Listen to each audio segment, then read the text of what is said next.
انا انزلناہ فی لیلۃ القدر، فرمایا بے شک ہم نے قرآن کو شب قدر میں نازل کیا، کسی تفسیر کی ضرورت نہیں۔ کیا بات ہے، ارشاد فرمایا وما ادراک ما لیلۃ القدر، اور آپ کیا جانیں کہ شب قدر کیا ہے؟ لیلۃ القدر خیر من الف شہر، فرمایا شب قدر بہتر ہے 1000 مہینوں سے، ایک رات ہے اور بہتر ہے 1000 مہینوں سے۔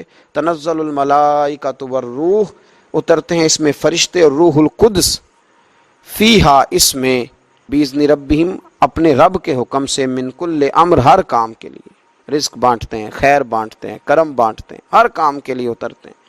سلام ہی حتی مطلع الفجر، یہ سراسر سلامتی ہے یہاں تک کہ فجر طلوع ہو جائے۔ تو رمضان کی آخری 10 راتوں میں زیادہ تر بزرگوں نے لکھا ہے کہ یہ